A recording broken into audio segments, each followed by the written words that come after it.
왜 다윗은 두 번씩이나 쫓기는 인생이 되었을까요? 다윗은 이스라엘 전체를 하나의 왕국으로 통일하고 예루살렘을 수도로 삼았습니다.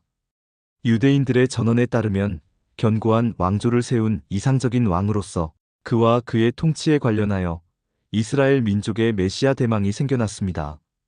다윗은 미래에 있을 성취의 상징이었기 때문에 신약 성서 저자들은 예수가 다윗의 혈통이라고 강조하였습니다. 이스라엘의 초대 왕 사울의 보좌관으로 공적 활동을 시작했습니다. 그는 전사로서 전쟁에서 공을 세워 백성들의 인기를 얻었고, 이를 질투한 사울은 그를 죽이려는 음모를 꾸몄다. 다윗은 도망친 후 뛰어난 지혜와 예지력으로 유다 동족들에게 진정한 사울의 후계자로 인정받았다. 처음에는 유다 지파의 왕이었으나 사울과 그의 후계자가 죽은 후 이스라엘 전체의 왕이 되었다. 또한 그 가문은 이스라엘 종교 전통에서 하나님과 민족을 이어주는 중요한 상징이 되었다. 다윗은 일생에 두 번이나 쫓기는 신세가 됩니다. 그 첫 번째는 사울 왕에게 쫓기게 되었습니다. 다윗이 사울 왕에게 쫓기는 것은 전적으로 하나님의 선택 때문입니다. 사울은 하나님께 버려졌고 다윗이 하나님께 선택받았기에 쫓기는 신세가 되었습니다. 선택받은 다윗에게는 하나님의 신이 임하였으나 버려진 사울에게는 하나님의 신이 떠나고 악신이 임하였습니다. 사울은 세 번이나 창을 던져 다윗을 죽이려고 시도했습니다. 그래서 다윗은 도망자의 처지가 되었습니다. 성경은 다윗과 함께하는 자들에 대하여 기록하고 있는데, 환난당한 모든 자와 빚진 자와 마음이 원통한 자가 다 그에게로 모였는데 400명가량이었습니다. 다윗을 비롯해 정처 없이 떠나는 무리의 신세가 참으로 처량하게 느껴집니다. 예수님은 자기 땅에 왔으나 아무도 예수님을 영접하지 않았습니다. 영접은 고사하고 유대인들은 여러 번 예수님을 돌로 쳐 죽이려고 하였습니다. 예수님은 저들에게 해를 가하지 않았지만 저들은 예수님을 미워하여 따라다니면서 집요하게 공격하고 괴롭혔습니다. 예수님은 나와 함께 아니하는 자는 나를 반대하는 자라고 했습니다. 예수님을 돈 받고 판 가룟, 유다나 예수님을 십자가에 못 박으라고 내어준 빌라도 총독만 예수를 반대한 자들이 아닙니다. 예수님과 함께하지 않으면 누구든 예수님을 반대하는 자가 됩니다. 예수님과 함께하는 자는 자기 십자가를 지고 예수님을 쫓아야 합니다. 십자가를 짐은 나는 죄인으로 죽어 마땅한 자임을 인정하는 것입니다. 예수님은 사람들에게 모든 행위가 악하다라고 하면서 죄를 회개하라고 하였습니다. 예수님과 함께하는 자는 죄인임을 아는 자입니다. 예수님께 나아온 자들은 세리와 창녀들이었으며 가난한 자들이었고 귀신들에게 포로가 된 자들이었으며 눈먼 자들이었고 세상의 권력에 눌린 자들이었습니다. 다윗과 함께 한 환난당하는 자와 빚진 자와 마음이 원통한 자들의 신세와 비슷합니다. 바울은 하나님께서 부르신 자들에 대하여 말합니다. 미련한 자들을 부르셨으며 힘없는 약한 자들을 부르셨으며 천한 자들을 부르셨으며 멸시받는 자들을 부르셨으며 가난한 자들을 부르셨다고 합니다. 이렇게 부르심은 아무도 자기를 자랑하지 못하게 하기 위함이라고 합니다. 구약에서 성도를 대표하는 자들은 고아와 과부입니다. 고아와 과부는 아무것도 내세울 것도 없고 기대할 것도 없는 소외당하는 힘없는 자들입니다. 신약에서는 소자입니다.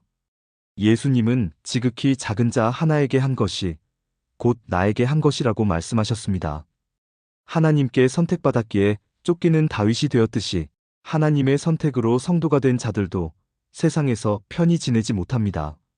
예수님께서도 십자가에 못 박혔듯이 예수님을 믿는 성도도 아무런 힘이 없는 고아와 소자로 세상의 핍박을 피하지 못합니다. 쫓기고 고난받음이 성도라는 증거입니다. 다윗이 쫓기는 신세가 된 그 두 번째는 아들 압살롬에게 쫓기게 되었습니다. 압살롬이 반역을 일으켜 왕궁을 점령했습니다. 다윗이 아들 압살롬에게 쫓기는 것은 전적으로 다윗의 범죄 때문입니다.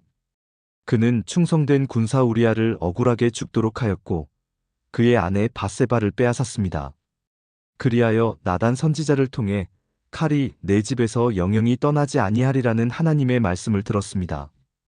이 말씀과 같이 압살롬이 칼로 반란을 일으키게 되었고 다윗은 아들 압살롬에게 쫓기는 신세가 되었습니다.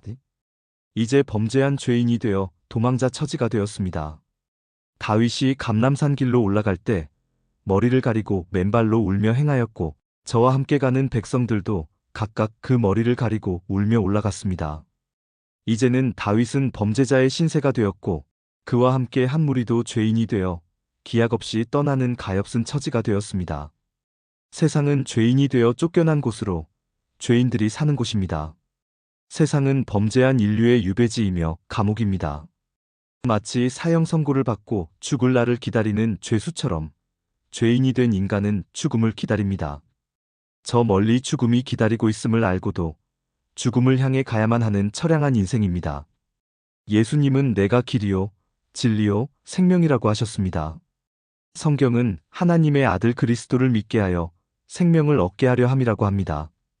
그래서 예수님은 죄가 없으시지만 죄인의 모습으로 오셔서 그를 믿는 자에게 생명을 주시는 것입니다. 죄인들을 의인이 되게 하려고 의인이신 예수님은 죄인이 되셨습니다. 그는 죄수가 되어 십자가를 지고 골고다로 향하였습니다.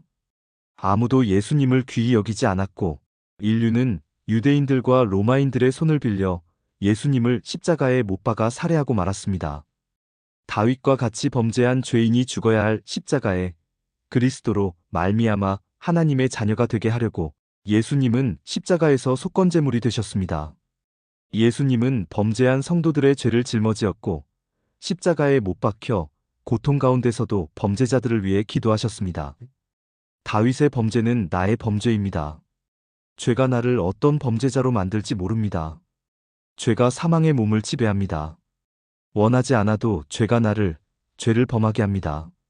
그래서 성도는 탄식합니다. 오호라, 나는 곤고한 사람이로다. 이 사망의 몸에서 누가 나를 건져내랴? 사망의 몸은 죄값으로 죽은 몸으로 죄가 점령한 몸입니다. 다윗의 몸도 마찬가지입니다. 다윗이 살인죄와 간음죄를 저지를 것이라고는 자신도 상상하지 못했을 것입니다.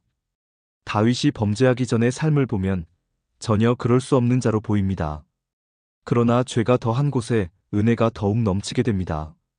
다윗처럼 하나님의 선택으로 성도가 된 자는 하나님께 버려진 불신자들에게 공격을 당하고 고난을 받게 됩니다. 예수님도 그랬고 예수님을 따르는 자들도 예외가 없었습니다. 하지만 고난 가운데서도 기뻐할 수 있는 것은 고난이 성도라는 증거가 되기 때문입니다. 다윗처럼 범죄한 죄인은 죄로 인하여 슬퍼하는 자입니다. 죄로 인한 고통이 나를 괴롭게 하지만 죄가 있는 곳에 하나님의 은혜가 있습니다. 예수님은 죄인을 부르러 왔고 죄가 있는 곳에 예수님께서 계시기 때문입니다. 죄인이 된 성도에게 자랑거리는 오직 주 예수 그리스도의 십자가뿐입니다.